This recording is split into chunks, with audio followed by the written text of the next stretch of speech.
Hi everyone. Welcome to our rough draft workshop for Project 3. We're going to be doing this for the next 3 weeks. So look carefully to see what we're doing week 14 and then 15 and 16 as those activities come up. These activities will be determined by what I see on your rough drafts that you're going to be posting at the end of this week. So in preparation for those rough drafts that you're going to be posting this week, I want you to work on the structure of a proposal paper. So a proposal is really just a response to a problem, a solution.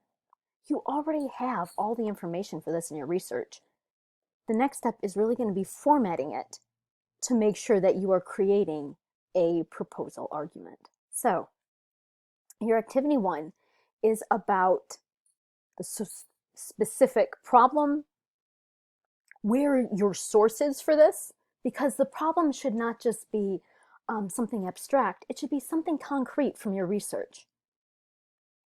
And the solution that you have. I mean, those are the main 2 parts of a proposal, right? You got your problem, you got your solution. And the next is looking at your sources. How are you using quotes? Should you be using quotes? Could you paraphrase all of your quotes? Now reread those paraphrases. Is that easier to understand than the quote itself?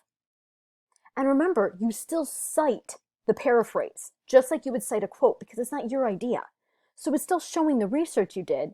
It's just putting it into terms that are easier for your reader to understand. And then finally, you have a rubric activity. So you're going to go through and highlight your paper, green and yellow, blue and red, with all the different places that you feel you are addressing the points on this rubric. So where are you addressing organization? What is your introduction? How does it show the problem? Where's your thesis? How are the topic sentences related to the thesis? Color them all in green, read through them. Are they making a coherent argument? Do they flow? Do they all connect? Yellow, this is your analysis. This should be the bulk of your paper. This is where you are explaining your evidence and making an argument for your reader. So look at the body paragraphs. How many sentences are analysis? How many are summary? And what's the difference? Summary is restating information from one of your resources. Analysis is explaining or giving meaning to that material. Where are you addressing limitations? Because all solutions are going to have limitations. Where are you showing the boundary? You know, this is only addressing this problem for teachers who have access to internet. It's not dealing with, you know, some teachers who do not, or something like that. What are the limitations of this answer? Where's your specific concrete evidence? What sources are you using? And how are you synthesizing your argument with outside support that is weaving all of this together? Blue, where are your sources? Identify that you need 3 scholarly and 5 total. Are they all in your works cited page? How are they synthesized? Again, because these 2 just run together. Are you using paraphrase instead of quotations? How are your citations? Are they all in the correct style for your paper format? APA, MLA, whatever the case may be. And then red is that you completed all the pre-writing activities. So that would be the activities that we're doing now. These activities that are creating this assignment for you. And your second activity is, of course, doing all of these things. So that's what you're doing for week 14. And week 15 and 16, we're going to have conferences. Now, remember how you sign up for these. You go to the Edit tab at the top, hit that.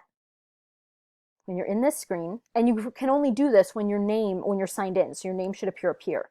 If you're signed in and it says you don't have permission to edit, log out and log in again, because it might mean that PBWorks is just being glitchy because it's overrun, which is happening with a lot of things these days. So once you're signed in, you can then put your name into one of the slots. You should also link your online page presentation here. Name, present here, remember, post your paper on my VC. So what I'll be doing here is, you have your name here, you have your online presentation link, and you'll have your paper on my VC. And during the times identified here, I will be going through on my VC and leaving you comments about that as well as your presentation, just like I would if we were having a face-to-face conference. If you want, you can set up a Zoom meeting and post the Zoom link here as well. And during your 10 minutes, we can Zoom. Actually, during your 9 minutes, because I need to get off and then move on to the next paper. So, but that's what you could do if you choose, but that's just optional. Here are the things that you must do. Have your name, have your presentation link, have your paper, but your paper on my VC. Not, you don't have to link it here. So that's what you're going to do. So you see some people have already signed up. Here's how you schedule a Zoom meeting. And the activities for these weeks will be determined by what I see in your paper. So if I see a lot of students are struggling with X, Y, and Z, then that's going to be the activities, so that all this is focused on what you need to get the best grade. So, hope you all have a wonderful week, and I look forward to reading your papers. Remember, I'm just an email away if you need me. Bye.